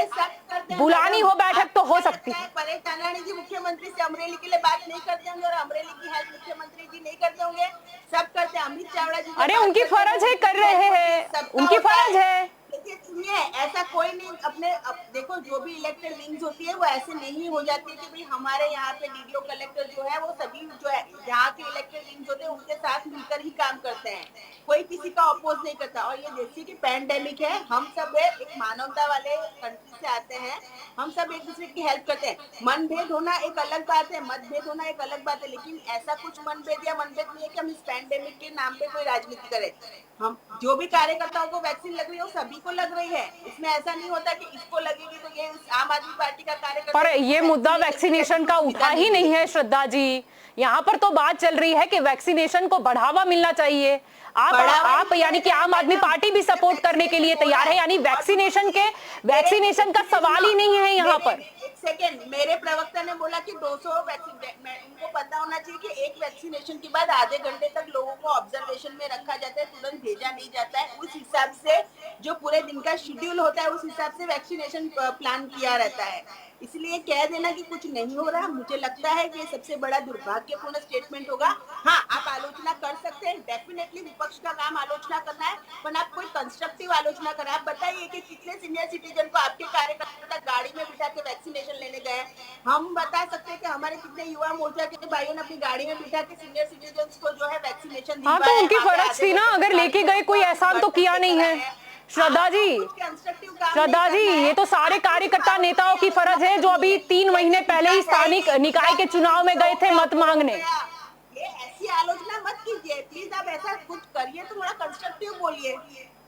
लेकिन बात यहाँ पर यह है कि वैक्सीनेशन अच्छी बात है, लेकिन रफ्तार बढ़ानी पड़ेगी। मुद्दा ये है, कहने का भावार्थ उनका ये था। मैडम वैक्सीन हमें केंद्र से मिल रही है, साथ में हमें एक व्यक्ति को वैक्सीन देने के बाद इसे आधे घंटे ऑब्जर्वेशन में बिठाना पड़ता है। ये एक शेड्यूल प्लान है, मेडिकल जो है वो। जी, लेकिन क्या हम सेंटर नहीं बढ़ा सकते श्रद्धा जी? नहीं, आपकी बात बिल्कुल सही है, आपकी बात बिल्कुल सही है, लेकिन रफ्तार बढ़ाने के लिए दूसरे भी तो उपाय होते हैं। जैसे हम सेंटर बढ़ा दे, हम ये सोचे कि आगे कैसे रफ्तार इसकी बढ़ाए। मैडम मैं आपको बताती हूँ, गांधीनगर म्युनिसिपल कॉर्पोरेशन के अंदर 4 अर्बन हेल्थ सेंटर है, लेकिन उसके अलावा 10 सेंटर बढ़ाए गए extra, 14 urban health centre, 14 centres अलग अलग किए गए हैं जहाँ के अंदर वैक्सीनेशन ड्राइव चल रहा है। इवन हेलीपैड के अंदर ड्राइव थ्रू प्लान चल रहा है, जिसमें पिछले 3 दिन के डेटा में आपको बता दूं, पहले दिन 300 लोगों ने वैक्सीन ली थी, 260, और आज 163 लोगों ने हेलीपैड के अंदर ड्राइव थ्रू में वैक्सीनेशन ली है। आप बोले तो मैं आपको वो डेटा और नहीं डेटा नहीं हमारे पास है, लेकिन उसमें नहीं श्रद्धा जी, बहुत अच्छा आपने मुद्दा उठाया है, बहुत अच्छा चल रहा था वैक्सीनेशन। सिर्फ एक बात का सरकार को उसमें ध्यान रखना चाहिए कि वो जो लंबी लाइन बहुत दूर तक रखी थी, यानी कोरोना अभी गया नहीं है, तो उसके हिसाब से ऐसा कुछ सिस्टम होना चाहिए कि सब अपने समय पर आए और वैक्सीन लगा दे। मैडम आपकी बात सही है, इसके लिए तो हमने हेलीपैड और ये जो जीएमडीसी का ग्राउंड है उसके अंदर जैसे ड्राइव थ्रू आरटीपीसीआर किया था, उस तरह से अब ड्राइव थ्रू हम वैक्सीनेशन सेशन को लेके अच्छा, आरटीपीसीआर से सरदार जी याद आया, टेस्टिंग की संख्या कुछ कम हो गई है, वो कब बढ़ाई जाएगी? कोई संख्या कम नहीं हुई है मैडम। नहीं आप नहीं ऐसा तो आप नहीं बोल सकती। हमने भी देखे हैं वो ड्रोन जो 12 बजे के बाद उधर कुछ नजर नहीं आता, फोन करो कोई आता नहीं है, टेस्ट वो घर पर ले जाने वाला, टेस्टिंग की संख्या तो कम हुई है, आरटीपीसीआर भी हो रहे हैं, कॉर्पोरेशन ने बड़ी कम हुई है संख्या। 700 रुपीज के अंदर भी जो अफोर्डेबल क्लासेस है वो यहाँ पे नहीं माना, राजस्थान में 350 है, गुजरात में 700 है, लेकिन फिर भी लोग देने को तैयार है, लेकिन टेस्टिंग की संख्या कम कर दी गई है। टेस्टिंग हो रही है मैडम, बिल्कुल नहीं, कम हो गई है श्रद्धा जी, कम हो गई है, रफ्तार बढ़ानी चाहिए। रफ्तार बढ़ानी चाहिए टेस्टिंग की, टेस्टिंग, ट्रेसिंग, ट्रीटमेंट। वही हो रहा है, टेस्टिंग बढ़ी, ट्रेस हुआ, जल्दी से सिम्टम जिसके पकड़े गए उनकी जल्दी से मेडिकेशन शुरू हुई। इस वेव के अंदर 4th, 5th, 6th डे में ज्यादा ध्यान देना चाहिए, वो डॉक्टरों ने दिया है। जिसकी भी लगा के उसको अब कोविड सेंटर से आगे ले जाने का होगा, ऑक्सीजन सप्लाई का, उसके ऊपर भी काम हो रहा है। सी कितना हमारा स्टाफ जो कोरोना वॉरियर से बिना छुट्टी लिए जो वैक्सीनेशन और सब जी, जो आज हड़ताल पर उतर आए थे, ठीक है, लेकिन वो मुद्दा नहीं है, आपको भी ध्यान रखना चाहिए। नहीं नहीं, बहुत अच्छी बात है, सही बात बोली। डॉक्टर और नर्सों की जो टीम है सही में बहुत अच्छा काम किया है कोरोना वॉरियर का, लेकिन उनको तकलीफ ना हो उसका ध्यान भी सरकार को रखना है। आपकी डिबेट के पहले मैं पूरा हमारा वैक्सीनेशन शेड्यूल कंप्लीट करके आई हूँ और फिर आपकी नहीं, बहुत अच्छी बात है, लेकिन मैंने जो बोला कि रफ्तार बढ़नी चाहिए और टेस्टिंग की संख्या भी बढ़नी चाहिए, मुझे जो बोलना था सिर्फ इतना ही बोलना है। जी कपिल जी, अब मैं आपकी ओर आना चाहूंगी। मेरा आखिरी सवाल आपसे यही है कि अब आगे क्या? बात छिड़ी थी राजस्थान की और वहीं पर मैं श्रद्धा से सवाल पूछने जा रहा था, मगर फिर बीच में मेरी बात काट दी गई। मैं श्रद्धा से एक क्वेश्चन पूछना चाहता हूँ पूरे गुजरात की ओर से कि अशोक गहलोत जी ने पूरे राजस्थान के सारे गवर्नमेंट तो है ही, प्राइवेट अस्पतालों में कोरोना पेशेंट्स के लिए फ्री में ट्रीटमेंट का ऐलान किया है। तो हमारे माननीय मुख्यमंत्री रूपाणी जी गुजरात के लिए कब करेंगे? आज गुजरात के प्राइवेट अस्पताल लूट चला रहे हैं, लोगों को लूट रहे हैं, कोरोना के नाम पे लूटा जा रहा है पेशेंट्स को। आज नहीं, बात बीच में मत बोलिए, मैं बीच में नहीं बोला हूँ श्रद्धा जी, बीच में मत बोलिए, मैं बीच में नहीं बोला हूँ, मैं बीच में नहीं बोला हूँ, बीच में मत बोलिए, बीच में मत बोलिए, बीच में मत बोलिए, मैं बीच में नहीं बोला हूँ श्रद्धा जी, बीच में मत बोलिए। अरे क्या नहीं, श्रद्धा जी आपने सिविल का मुद्दा छेड़ा है। श्रद्धा जी, 16 सिविल में जो वेंटिलेटर जो बिना यूज किए पकड़े गए, जिसकी वजह से यहाँ पर वेंटिलेटर की कमी से लोग मर रहे थे और यहाँ पर धूल खाए हुए वेंटिलेटर मिले, उसके बारे में क्या कहना चाहोगी श्रद्धा जी? 16 सिविल की बात आपने याद दिला दी। जाकर देखिए कि आपकी गहलोत सरकार जो राजस्थान के, वहाँ से कितने राजस्थानी लोग यहाँ पे सर्विसेज दे रहे हैं। हमारा कर्तव्य है कि हम हमारे राजस्थान के भाइयों को सर्विसेज देना चाहिए, तो हम लोग देंगे ही देंगे। लेकिन ये पर भी अगर वहाँ पे सर्विसेज मिलती तो उन्हें यहाँ गुजरात तक नहीं आना पड़ता। महाराष्ट्र से कितने लोग सूरत के अंदर आकर सर्विसेज ले रहे हैं, प्रशांत भाई से पूछिए। अगर आपके पास डेटा ना हो थोड़ा इस पर भी रिसर्च कर लीजिए भाई साहब जो कांग्रेस से आप हैं, ठीक है ना? पहले आपको देख लीजिए कि लेकिन श्रद्धा जी आप जो बात पूरी करने दीजिए, मैं आपको सारे जवाब दूंगा, सूरत में आकर एडमिट हुए हैं, मैं आपको सारे जवाब दे रहा हूँ। आप बात कर रही हो श्रद्धा जी, बोलिए, ये डिबेट का तरीका नहीं है, उस हिसाब ये से डिबेट का तरीका नहीं है। जो इस हिसाब से तो जो हिंदुस्तानी मजदूर थे जो दूसरे अपने गांव वो लौटे हैं, वो ऐसा थोड़ी ना बोलेंगे कि अहमदाबाद में से लौट आए, अहमदाबाद में नहीं ट्रीटमेंट मिली, ये कोई बात नहीं हुई। ये डिबेट का तरीका नहीं है, डिबेट का एक लेवल मेंटेन होना चाहिए। जलपा जी, इनको बोलिए, बीच में नहीं बोलिए। जी पर कपिल जी आप कंटिन्यू कीजिए ना, मैं आपको सुन रही हूँ, सवाल भी तो मेरा था। नहीं, अगर मैं बोल रहा हूँ बीच में को बोलेगा तो डिस्टर्बेंस होगा ना, मैं कैसे बोल पाऊंगा? उनको सुनना चाहिए ना, अगर मैं सुन रहा हूँ तो उनको भी सुनना चाहिए। अब आप ये बोल रहे हैं, बताइए कि राजस्थान से हमारे भाई नहीं, आप सुनिए ना, आपकी बारी है तो बोल लेना, आपकी बारी है तो बोल लेना। नहीं कपिल जी, आपको राजस्थान दिखाया जाएगा, आपको बहुत कुछ दिखाया जाएगा, आप गुजरात पर कायम रहिए। मुद्दा हमारा गुजरात का है, देना हमारा काम है, वो सब मुद्दा गुजरात का है। बोलिए, ऐसे तो और भी कई राज्य है लेकिन उसका बात करनी नहीं है। आज गुजरात की स्थिति ये है कि गुजरात के अंदर लोग आज गांव में लोग मर रहे हैं ऑक्सीजन के बिना, वेंटिलेटर बेड की कमी से मर रहे हैं लोग। ये बोल रहे हैं, श्रद्धा जी ने 4-5 बार बोला कि हमारे पास ऑक्सीजन बेड अवेलेबल है, मगर आज गुजरात के ग्रामीण इलाके में ऑक्सीजन नहीं मिल रहा है। गुजरात के रूरल एरिया में आज बेड्स की कमी है, वेंटिलेटर्स नहीं है। और ये बोल रहे थे वैक्सीनेशन की बात हो रही है, तो मैं यहाँ के न्यूज के माध्यम से ओपनली चैलेंज कर रहा हूँ कि मैं खुद कल 10,000 लोगों का वैक्सीनेशन करवाने के लिए रेडी हूँ। आप बोलिए कहाँ देंगे वैक्सीन? जगह मैं दूंगा कल मॉर्निंग में, कल के दिन की बात कर रहा हूँ जी। आप लाइए 10,000 डोज वैक्सीन करिए लोगों का। जी श्रद्धा जी, आपको चैलेंज मिला है यहाँ पर, ओपन चैलेंज। झूठ बोल रहे हैं, झूठ।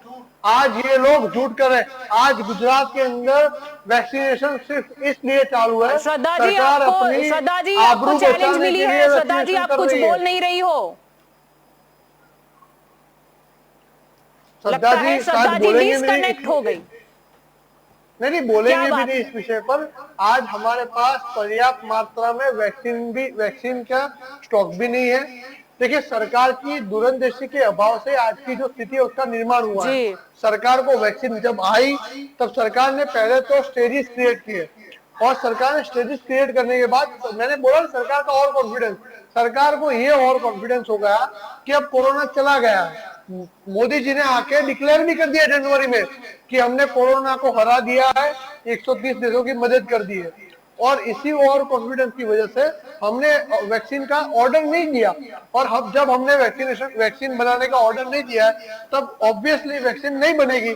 और जो वैक्सीन हमारे पास थी वो 6.5 करोड़ वैक्सीन हमने एक्सपोर्ट कर दी, और जो नई वैक्सीन हमने ऑर्डर करनी चाहिए थे वो ऑर्डर नहीं किया, और वो ऑर्डर नहीं करने की वजह से आज वैक्सीन की शॉर्टेज है। आज गुजरात के पास यानी कपिल जी आपको लगता है कि गुजरात में वैक्सीनेशन की रफ्तार बढ़नी चाहिए? जी जी जी, गुजरात के अंदर बढ़नी चाहिए, और गुजरात के पास सिर्फ 10 लाख डोजेज है आज की डेट के अंदर। वैक्सीन के सिर्फ 10 लाख डोज है। 7 करोड़ की पब्लिक के अंदर सिर्फ हमारे पास 10 लाख डोज अवेलेबल है आज की डेट में। तो आज हमारे पास वैक्सीन के डोजेज नहीं है, इसकी कमी की वजह से मर रहे हैं। और ये बोल रहे हैं जैसे ध्यान भटकाने के बाद, ये बीजेपी का एजेंडा है कि जब लोग मर रहे हैं तो कुछ भी करके उनका ध्यान भटकाया जाए। आज हमारे यहाँ अस्पताल नहीं है, लोग मर रहे हैं। पूरे देश की बात कर रहा हूँ, पूरे देश में वेंटिलेटर्स नहीं है, बेड्स नहीं है, तब हमारे मोदी जी, हमारे बड़ा प्रधान अपना महल तैयार करवा रहे हैं, और वो महल बनेगा। ठीक है, आज का मुद्दा नहीं है वो संसद, नहीं संसद भवन वाला जो निर्माण हो रहा है उसके गणित अलग है, वो आज का मुद्दा नहीं है। गुजरात की अगर बात करें तो आपका क्या सुझाव है? अब मुख्य प्रधान तो स्टेटमेंट देते रहते हैं, लेकिन सुझाव आप दे दीजिए। जी जी जी, मेरे कांग्रेस पार्टी ने हमेशा, पहले भी आपने ही बोला कि हम सर्वदलीय बैठक की मांग कर रहे थे। सर्वदलीय बैठक होनी चाहिए इस महामारी के समय में। पक्षापक्षी छोड़ के सबको ऊपर आके एक कदम आगे बढ़ाना पड़ेगा, लोगों की सेवा करनी पड़ेगी, लोगों की हेल्प करनी चाहिए। मेरा सुझाव ये है कि हमें सबसे पहले तो पर्याप्त मात्रा में वैक्सीन का ऑर्डर दे देना चाहिए, हमें पर्याप्त मात्रा में वैक्सीन का स्टॉक करना चाहिए, और वैक्सीनेशन सेंटर बढ़ाने चाहिए। अगर आप चुनाव जीतने के लिए पेज प्रमुख बनाने के लिए आप घर घर जा सकते हैं, आप टेम्पलेट बांटने के लिए घर घर जा सकते हैं, तो आप वैक्सीन लेने के लिए घर घर क्यों नहीं जा सकते? तो हमारा ये आयोजन होना चाहिए कि वैक्सीन हर घर तक पहुंचे।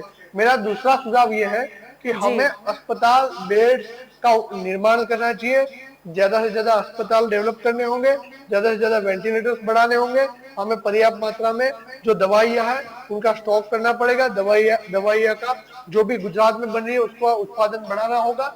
हमें ऑक्सीजन की बात करें तो ऑक्सीजन के जितने भी प्लांट्स हैं वो बढ़ाने होंगे, और हमें आने वाले टाइम के लिए जो जो परिस्थितियां हो सकती है उसके लिए हमारे साइंटिस्ट के पास से हमें सलाह लेके जो भी प्रिवेंशन लेना हो, जो भी उसके लिए बचाव के लिए कार्य करना हो, अभी आज से हमें तैयारी शुरू करनी पड़ेगी। तो लोगों के जीवन से कोई भी चीज कीमती नहीं है, लोगों का जीवन सबसे कीमती चीज है। सही बात कही आपने, लोगों का जीवन ज्यादा इंपॉर्टेंट रखता है। अर्जुन जी, मैं आपकी ओर आना चाहूंगी। मेरा आखिरी सवाल आपसे भी यही होगा कि अब आगे क्या? इस तरीके के स्टेटमेंट कितने उचित और ध्यान स्टेटमेंट में नहीं काम में रखना चाहिए, क्या कहना चाहोगे? अभी मुझे लगता है श्रद्धा जी यहाँ है नहीं जी, वो डिस्कनेक्ट हो चुकी है, पता नहीं चैलेंज सुनकर डिस्कनेक्ट हो गई या क्या टेक्निकल इशू है, आई डोंट नो। जी, इनको बहुत चिंता है डिप्लोमेसी की, डिप्लोमेसी करने की, इमेज को मेंटेन करने की। जी, वो उससे ज्यादा चिंता यहाँ के लोगों की जिंदगी करना चाहिए। हम सरदार स्टेडियम को नाम बदल के वहां पर आईपीएल का मैच चलाएंगे तो उससे हमारी इमेज नहीं बनती है। हम चुनावी रैलियां करवाए तो उससे हमारी इमेज नहीं बनती है। इंटरनेशनल मीडिया हमें किस तरह से देख रहा है वो उनको समझना चाहिए, लेकिन वो सब ठीक है।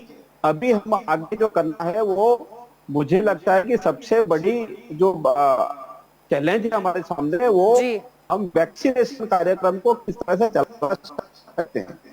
तो उसके लिए प्लानिंग करनी, जहां जहां इंफ्रास्ट्रक्चर की कमियां है वो ठीक करना चाहिए। जहाँ ऑक्सीजन की कमी अभी महसूस की हम लोगों ने जी। बहुत खराब तरीके से, वो वापस न हो, वो दवाइयां हो और टेस्टिंग की फैसिलिटीज हर जगह हो।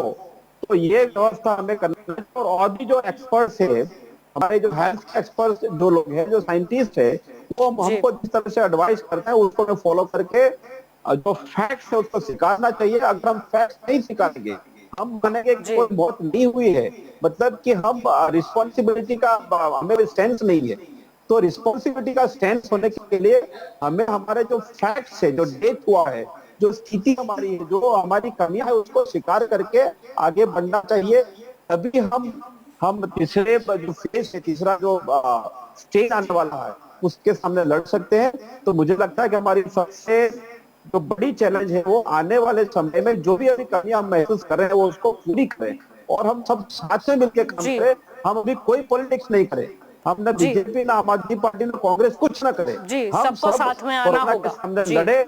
और ये सब हमने तो कल पूरे गुजरात में सरकार को आवेदन पत्र देकर के बोल दिया है। हमारे प्रदेश अध्यक्ष इटालिया जी ने बोल दिया है कि जी। हमें कोई राजनीति नहीं करना, हमें कोरोना को हराना है। तो ये काम जी हमें करना बिल्कुल। चाहिए। जी बिल्कुल। आप सभी इस चर्चा में हमारे साथ जुड़े, इसलिए आप सभी का शुक्रिया।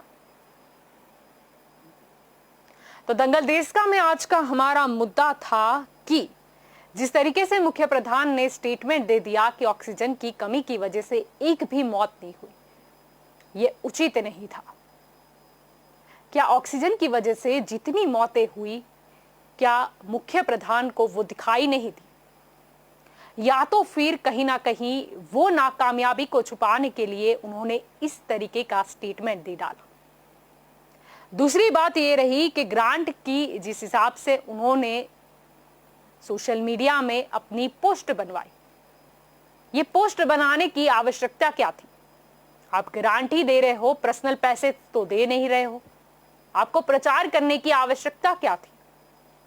अगर आपको प्रचार करवाना ही है, हर जगह पे सौजन्य लिखना ही है, तो फिर जहां पर लोग मर रहे हैं कमी की वजह से, वो भी तो रिस्पॉन्सिबिलिटी आपकी ही है। आखिरकार गुजरात के मुख्य प्रधान, आपकी जिम्मेदारी है वहां पर सौजन्य लिखिए।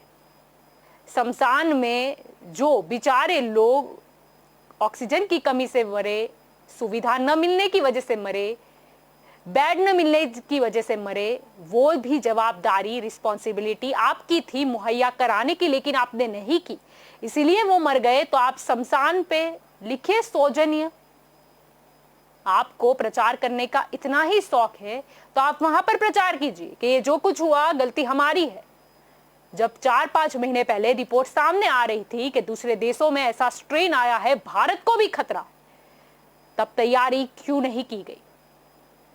मुद्दा यह भी था कि दूसरी लहर गई नहीं है और बोला गया कि तीसरी लहर के लिए हम सक्षम हैं। अरे भाई, पहले आप दूसरी लहर को तो मात कर दो, फिर तीसरी लहर की बात करो। और हम तो भगवान से प्रार्थना करते हैं कि तीसरी लहर ना आए, पर दूसरी लहर जो आ गई है उससे तो हम आंखें चुरा नहीं सकते। बात यहां पर यही थी कि शर्म आनी चाहिए हमें ये सिचुएशन पर, उसमें हमें आप खुद ही से प्रशंसा लेनी है। इतने की ग्रांट दी, अरे दी तो दी, एहसान तो किया नहीं है। एहसान तो कोई किसी पे नहीं कर रहा। अगर कोई विधायक देता है कुछ, या कॉर्पोरेटर कुछ देता है, कोई स्थानिक नेता कुछ देता है, तो एहसान तो जनता पर कर नहीं रहा। और कार्यकर्ता अगर जाते हैं, कुछ मदद कर रहे हैं, तो वो भी गिनवाने की जरूरत नहीं है, कर रहे हैं, बहुत अच्छी बात है। ये वही लोग हैं जो 3 महीने पहले घर घर गए थे कि मत दो हमारी पार्टी को। तो अगर वो लोगों की कुछ सेवा भी कर रहे हैं तो कोई एहसान नहीं है।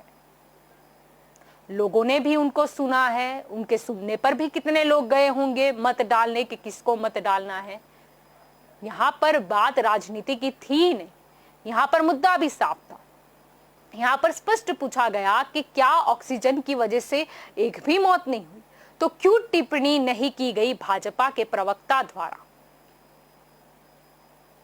और यहां पर तोड़ मरोड़ के कोई स्टेटमेंट नहीं बताया जा रहा। मैं बाइट भी बहुत अच्छे से चला सकती हूँ, वो स्टेटमेंट भी चला सकती हूँ, लेकिन उसकी आवश्यकता नहीं लगी, क्योंकि वो सारी चीजें दिमाग में फिट हो जाती है और मुकर जाने से चीज बदली तो नहीं जाती। उन्होंने स्टेटमेंट दे दिया, और एक ये भी बहुत अच्छी बात है कि हमारे जो उप मुख्य प्रधान है नितिन पटेल, वो भी अस्पताल से लौट आए हैं। उस तरीके की खबरें आई थी। हम तो प्रार्थना करते हैं कि वो जल्दी से आ जाए, अपने कामकाज पर लौटे।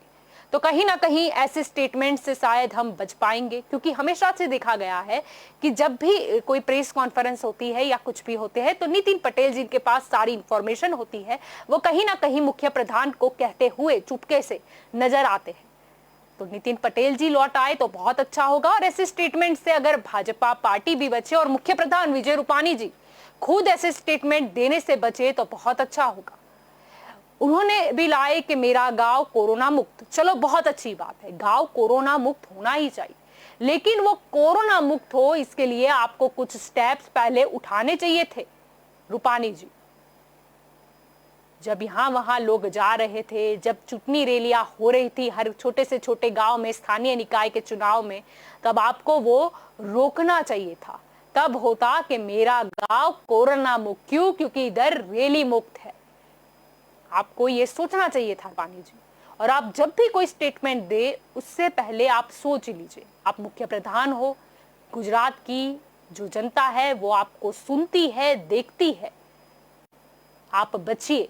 कहीं ना कहीं अगर आप इस तरीके के स्टेटमेंट दोगे तो लोगों का आपसे भरोसा उठ जाएगा। जैसे कि कोर्ट ने भी कहा था, हाईकोर्ट ने भी कहा था गुजरात सरकार को कि आप जो आंकड़े हैं वो सच बताइए, वरना लोगों का विश्वास उठ जाएगा, लोगों का भरोसा चला जाएगा। वैसे तो ये गुजरात राम भरोसे है, ठीक है, वो सब चीजें हैं, हमने सुनी है, हम बखूबी जानते हैं, इसीलिए इस चीज को हमें आगे नहीं बढ़ाना। और मैं के न्यूज के माध्यम से फिर से एक बार जनता को यह भी अपील करना चाहूंगी कि आप मास्क पहनिए, आप सैनिटाइज करिए अपने हाथों को अच्छे से। आप अगर जरूरत नहीं है तो आप घर के बाहर न निकलिए और अपने बच्चों का भी आप विशेष ध्यान दीजिए और 2 गज की दूरी का पालन अवश्य से कीजिए। और जो भी सरकार के द्वारा गाइडलाइन बनाई जाती है उसे भी आप फॉलो कीजिए। और दूसरी चीज के ऐसे स्टेटमेंट से भी आप भी बचिए और किसी अफवाहों पर आप ध्यान मत दीजिए। सिचुएशन उतनी खराब नहीं है, ऐसा नहीं है कि ऑक्सीजन की वजह से एक भी मौत ना हुई है, ठीक है, वो तो जग जाहिर बात है, लेकिन आपको बच के रहना है कि कहीं आपको ऑक्सीजन की कमी ना हो जाए। तो दंगल देश का में अभी बस इतना ही। ज्यादा जानकारी के लिए आप जुड़े रहे के न्यूज के साथ। नमस्कार।